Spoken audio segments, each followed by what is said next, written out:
Georgia Now News, I'm Jenna Eason.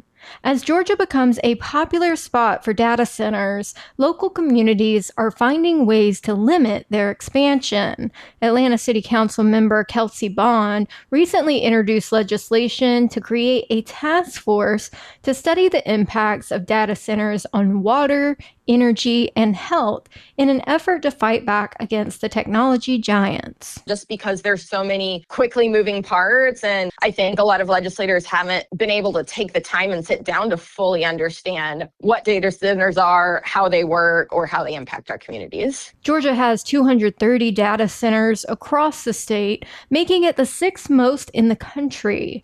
Despite a state data center moratorium failing to pass the state legislature this year, similar limitations have passed in at least 24 Georgia cities and counties.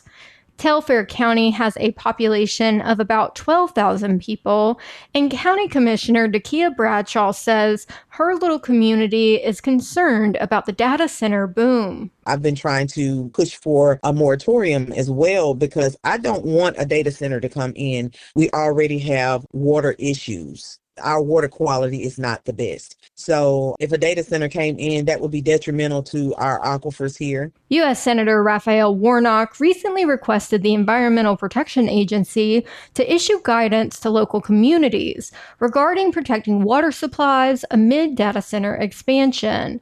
Water supply has been a key concern in communities across Georgia, with some reporting brown drinking water due to construction and others worried about the extensive use of water by the data centers. A new statewide poll shows that Georgia voters on both sides of the aisle agree healthcare costs are too high and the system requires changes. The poll was conducted by the University of Georgia's Survey Research Center and found that more than 3 in 5 voters said healthcare is unaffordable. 1 in 3 skipped or delayed care in the past year because of the cost. Terry Anulowitz is the Vice President of Government Affairs for the consulting firm Capital City Public Affairs and a former state representative who served on the House Public Health Committee.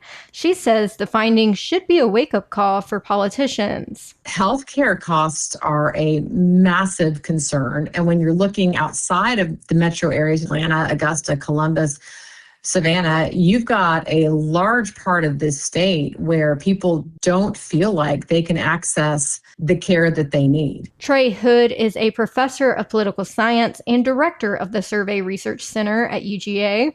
He says the most striking finding was the amount of agreement between Republicans and Democrats. 3 out of 5 likely voters in the state indicated that healthcare is not at all affordable or not very affordable. And this would include half of Republicans, 3/4 of Democrats, and 7 out of 10 independents. The poll was commissioned by the Georgia Health Commission, which says the findings are being shared with policymakers, candidates, and the public. Federal immigration officers arrested more than 1,200 people across Georgia during a recent operation called Operation Safe Community Atlanta. ICE officials said 720 of the 1,226 people arrested had been charged with or convicted of crimes in the U.S. An Atlanta high school student won one of the nation's highest awards in high school musical theater. Jake James of Milton High School is the 2026 winner of the Jimmy Award for Best Lead Actor.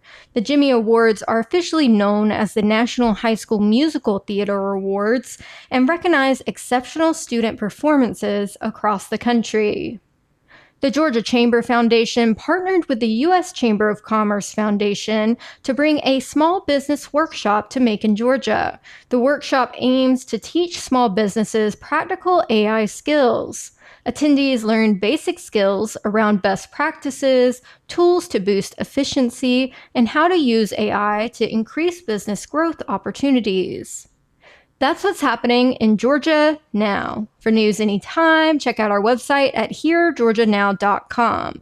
You can also download our app from the App Store or the Google Play Store. And to stay up to date on our content across all our platforms, follow us on Instagram at heargeorgianow and Facebook at Georgia Now. I'm Jenna Eason.